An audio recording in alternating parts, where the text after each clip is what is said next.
यात्रा के इस दौर को आगे बढ़ाते हुए जिस प्रकार की मैं पहले ही आपको बता चुका हूं कि मैं दिल्ली से विंध्याचल देवी यात्रा का व्याख्यान आपके सामने कर रहा हूं और उसी यात्रा के प्रारूप को आगे बढ़ाते हुए प्रचार भारती मीडिया के माध्यम से आपका चाहता पंडित विनोद कुमार शर्मा इस समय हूं पहाड़ नाम के एक गांव में, जो कि जिला मिर्जापुर के अंदर आता है। और यहाँ पर हमारे मित्र जो कि दिल्ली में रहते हैं, श्री ज्ञानधर पाठक जी, उनका परिवार सारा यहीं रहता है। उन्हीं के घर पे हमने यहाँ पे रात्रि विश्राम इत्यादि किया और मैं इनसे आपको पहले मिलवा चुका हूँ। श्री मुरलीधर पाठक जी, जो कि एक समय श्री ज्ञानधर पाठक जी के निमंत्रण के ऊपर जब उनके सपुत्र का जनेऊ संस्कार हुआ था तो वहाँ पे पधारे थे और वहीं पे इनका हमारे साथ संपर्क हुआ। और उस संपर्क के बाद जब इनका निमंत्रण हमें प्राप्त हुआ कि आप हमारे पास हमारे गांव में जरूर आएंगे, तो उसी निमंत्रण को हमने स्वीकार किया। उसके अनुरूप हम यहाँ पे आज इनके सम्मुख हैं, पास में हैं। और ये भी यहाँ पर स्थायी रूप से निवास नहीं करते, क्योंकि इनका जो जॉब है वह पर इंदौर के पास में देवास भोपाल कॉरिडोर के ऊपर ये बहुत बड़े प्रोजेक्ट को देख रहे हैं इस समय, टोल ब्रिज के ऊपर। तो वहाँ से अब ये दिवाली के महोत्सव को मनाने के लिए यहाँ आए हुए हैं श्री मुरलीधर पाठक जी, और अभी हम इनके साथ में हैं। कल इन्होंने भी सब दिवाली का स्वरूप तैयार किया। तो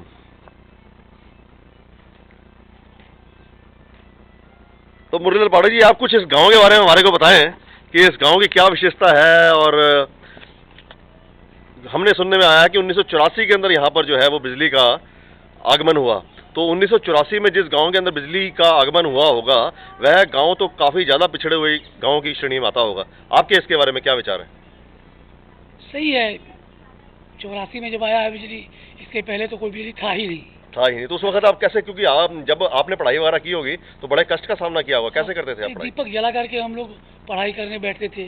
ओहो, दीपक के जोत के प्रकाश के अंदर लालटेन पढ़ाई करते थे। हाँ। तो दिक्कत नहीं होती थी क्या उसमें? दिक्कत होती थी। तो ऐसा क्या था कि 1984 में देश को आजाद हुए इतने सालों के बाद इस गांव की तरफ ध्यान नहीं दिया गया उत्तर प्रदेश के अंदर? ध्यान दिया गया, ऐसा नहीं ध्यान नहीं दिया गया, ध्यान दिया गया, पर बिजली के विद्युतीकरण में काफी समय लगा, क्योंकि बिजली शहरों में ही पहले थी, देहात साइड में नहीं थी। देहात साइड में नहीं थी। और इसी के स्वरूप को देखते हुए इस गांव के अंदर काफ़ी उपेक्षता का सामना करना पड़ा, क्योंकि जैसे गांव तो बाकी दूसरे स्टेटों में भी है, पंजाब के भी गांव हैं, लेकिन वहां पे इसकी, क्योंकि हम तो सारे हिंदुस्तान में घूमते रहते हैं तो हमें मालूम है कि वहां पर तो काफ़ी पहले बिजली का आगमन हो गया था, मगर आपके इस गाँव के अंदर काफ़ी देर में हुआ। लेकिन ठीक है, जितना कष्ट सहा उतना ही वो आगे निकल रहा है। आज आपके यहाँ पे बिजली तो है मगर उतनी ज़्यादा आती नहीं है। अभी जैसे ये मैं आया हूँ, मुझे पता लगा है कि पिछले 4 महीनों से लगातार एक ट्रांसफार्मर की कमी के कारण वह बिजली जो है वह प्रारूप उसको जो सप्लाई है वो ठीक ठाक नहीं है, मतलब इस तरफ ध्यान नहीं दिया जा रहा है। तो मैं आपके माध्यम से और प्रचार भारती मीडिया के माध्यम से सरकार से भी एक गुजारिश करूँगा कि जब ये संदेशा सरकार तक पहुँचेगा तो उनसे गुजारिश है कि वह हिंदुस्तान के तमाम छोटे छोटे गाँवों की तरफ भी ध्यान दें, ताकि इस प्रकार की जो कठिनाई उन्हें सामना पेश करनी पड़ती है उससे बचे रहें। धन्यवाद मुरलीधर पाठक जी, आपसे हमसे थोड़ी सी बात करी और अभी हम आपको इनके गांव के थोड़े से दर्शन करा रहे हैं। इन्होंने छोटी छोटी गैया पाली हुई है। गाय को हिंदुस्तान के अंदर माता का स्वरूप कहा जाता है। गाय की सेवा परम सेवा के रूप में देखा जाता है। ये गैया जो है ये दूध भी देती है और हमारी पूजनीय भी है, क्योंकि कहते हैं कि 33 करोड़ देवी देवता अगर किसी में बसते हैं तो वह गाय के अंदर बसते हैं।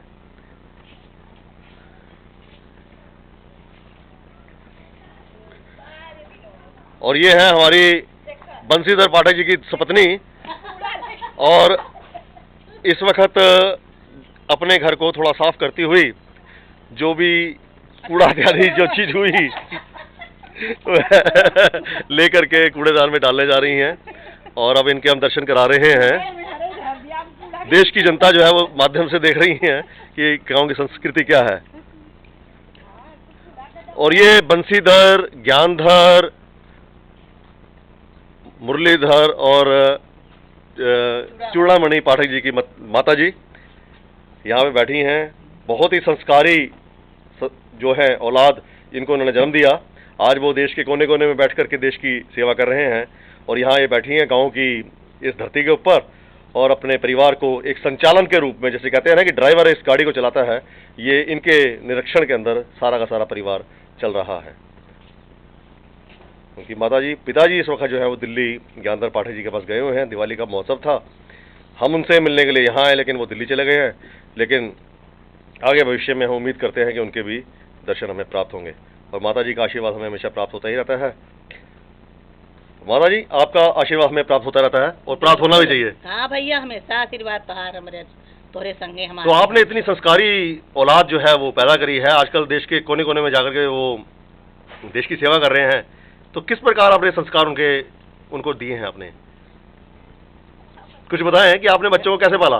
अरे भैया, हम अपन बच्चों के ऐसे पाले हैं, ऐसे ऐसे संस्कार में हैं, सब बुद्धिमान हैं, जहाँ जहाँ हैं अपने रोटी बदे सब अपने खाए कमाए में लगा हैं। तो आप यहाँ पे रहते हैं, बच्चे आपके बाहर हैं, तो आपकी बहुएं आपकी सेवा करती हैं? कुछ रोटी वोटी को पूछती हैं कि नहीं? तो दोनों सेवा करत हैं। अच्छा, झूठ नहीं बोलिएगा, क्योंकि सच बोलने से ये होगा कि सच बोला बहू सेवा करत। क्योंकि आज के जमाने में सुनने में ये आता है कि जो बहुएं होती हैं वो सास ससुर की सेवा नहीं करती हैं। नहीं, हमार बहू सेवा करत है, न तो हुआ बा वो सेवा करत है। नाती है वो सेवा करते हैं, नातिन है वो सेवा करत हैं। अच्छा, नातिन भी सेवा करती हैं, नाती भी सेवा करते हैं। नाती भी करत है, नाती भी करत है। तो चलो, हम तो ये मानेंगे कि चलो भगवान ने आपको अच्छे कर्म दिए हैं जो आपको ऐसा परिवार मिला है। नहीं तो ऐसे भी परिवार है जिसके अंदर बहुएं अपनी सास ससुर को पूछती ही नहीं है, तो वो बेचारे दुखी होते हैं। चलो, परमात्मा इस खुशहाली को बनाए रखे। बेटे तो देखा था, कहते हैं पहले माता जी के खाना दे ले तब हम खाई, तब हम खाई लेंगे। बहुत खुशी की बात है। देखिए, इतना परिवार, एक फलता फूलता परिवार, और ये मुरलीधर पाठक जी के बड़े पुत्र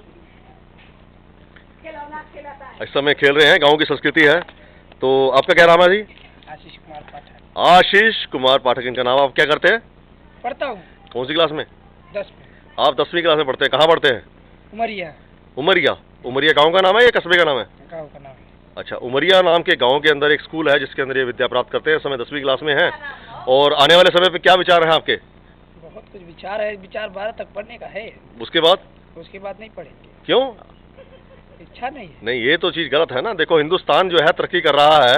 अगर शिक्षा के क्षेत्र में ग्रामीण विद्यार्थी अगर इतना जल्दी हार मान जाएगा तो आगे देश को आगे लेके जाने के लिए तो कम से कम विद्या को आगे पढ़ना चाहिए ना। आप अगर कुछ और करना चाहते हैं वह भी करें, लेकिन अब हमारी तो आपको यही सलाह रहेगी कि 12वीं के बाद भी आप पढ़ें, और ज़्यादा नहीं पढ़ेंगे तो कम से कम एक स्नातक की डिग्री तक तो आप जाएं। उसके बाद में आप कुछ और विचार करें, क्योंकि पढ़ाई जो है वह इंसान को असली मनुष्य बनाने के लिए काफ़ी योगदान देती है। ठीक है?